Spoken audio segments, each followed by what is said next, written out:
Commission special meeting, and it is Monday, April 11th, 2022. This meeting is being recorded. And with that, I will call the meeting to order. And Trina, if you do a roll call. Yes, Mayor Hill. Here. Commissioner Tankersley. Here. Commissioner Gormley. Here. Commissioner Christensen. Here. Commissioner Tate. Here.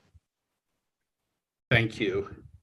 The primary reason that we're meeting this morning, as you all know, is discuss the city's pending resolution regarding increases in the pilot or the payment in lieu of taxes and the establishment of a water franchise fee. I mean, I'm in a unique situation, and so I thought I might just start this off. We have, the council's been looking at ways of covering our operating budget for probably a year now. We've looked at a number of sources of revenue, and at our last meeting, the council gave some direction to look at payment in lieu of taxes and other sources. And so that kind of is where we are. This is going to be the reporting out. I can't tell you exactly where the council sits on this.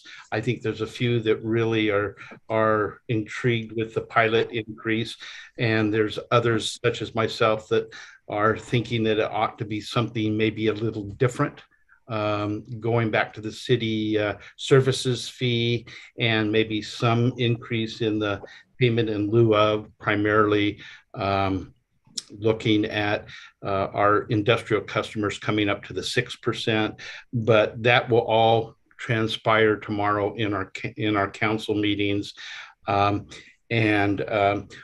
We had an opportunity, Jeff and I, to have a second meeting with Cascade Steel, and we met with Matt again, and then Con, who is their public relations and is a part of operations of Cascade Steel on Friday.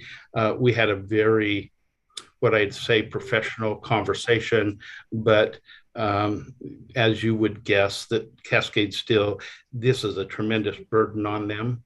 And being Water and Light's largest electric customer, understand the need for Mac Water and Light to have a discussion around that. And so again, as I talked to Tom on, I think it was Friday, I understand I'm in a tough position, being a part of this commission, and I truly respect the collective knowledge that you have, and at the same token, having alliance to the city as mayor. So I put on my hard shell this morning.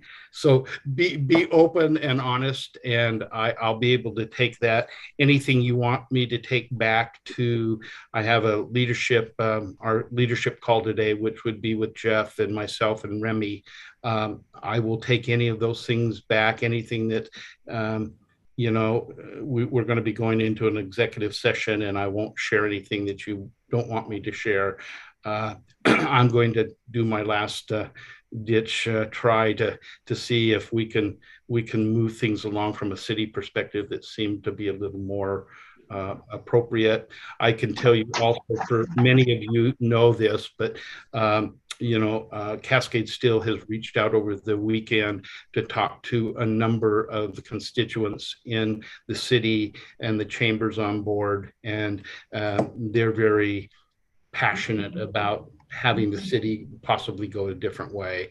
So I've just downloaded for you as much as I have off the top of my head, just to help this discussion and dialogue. And so with that, I'm just going to open it up for discussion, and I'm going to take notes and appreciate your desire to do what's right.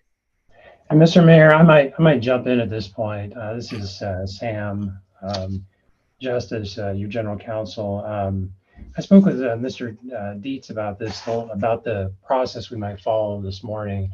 And I told him I thought it might be helpful actually for us to basically jump into the executive session earlier in the meeting rather than later, Okay. to allow sort of those discussions to occur. And then come back out of executive session, sort of have the sort of, after having had that background information in executive session, then to take action, whatever action the commission may want to take. And I guess I'm just asking if that sounds like, if that makes sense to the rest of the commissioners.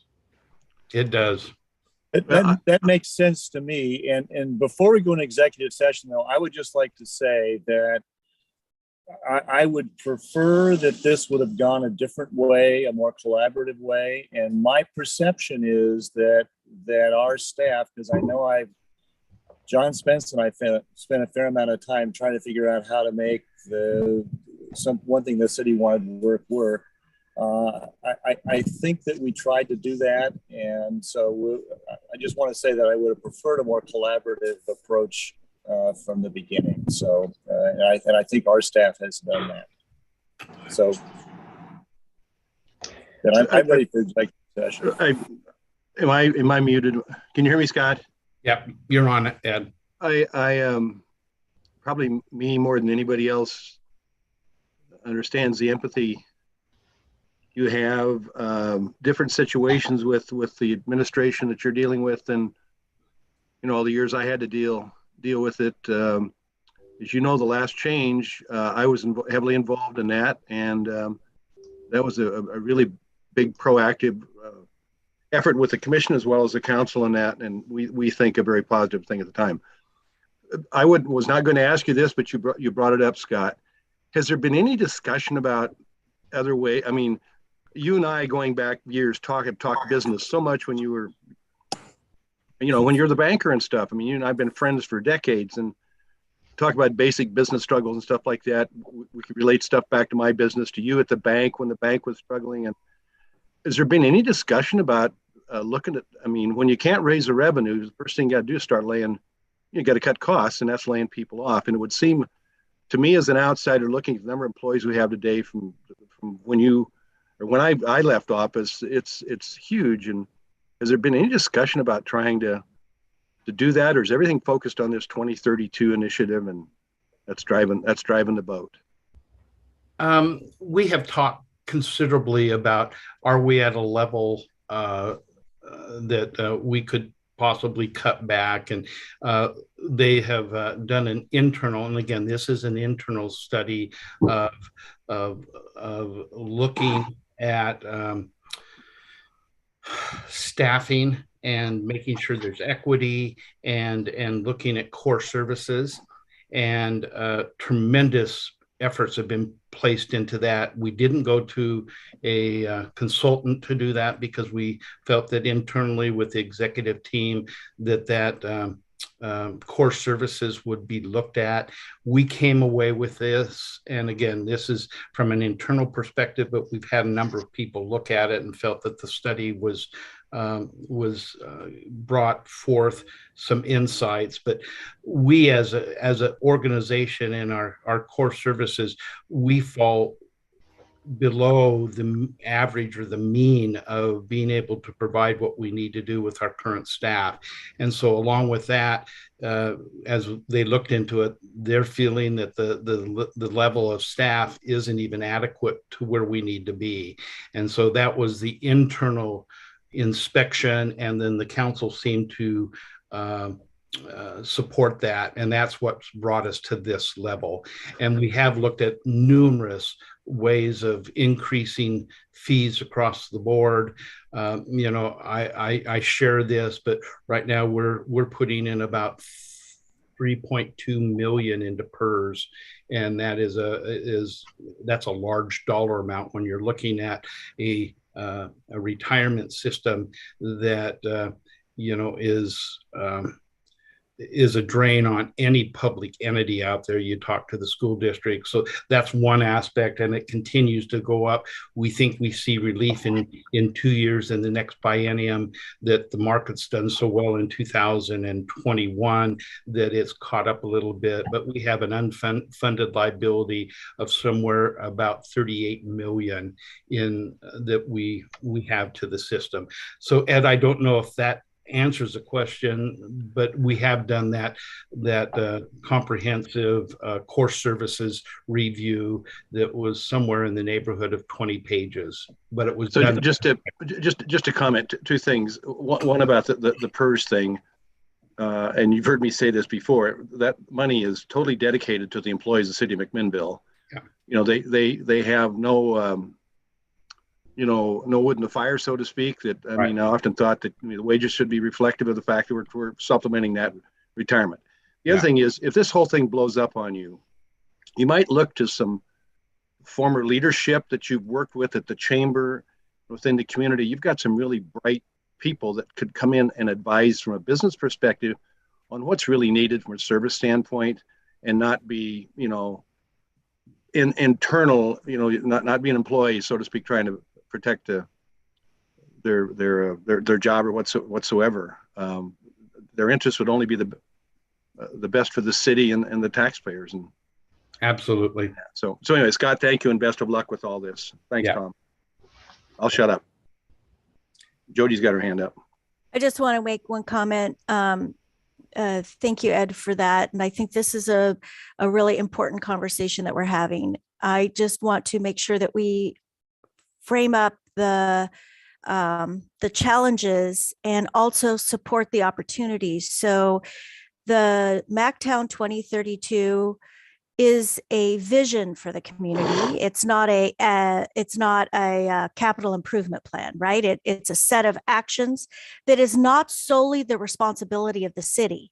It is designed to include community members, nonprofits, and the profit side of our community. So it's not the sole driver for the city's actions, but rather an action plan that includes several people. So I don't want to in any way taint the work that was done. That was a comprehensive, highly engaged community activity. I participated under another role that I had with the city in the city at the time.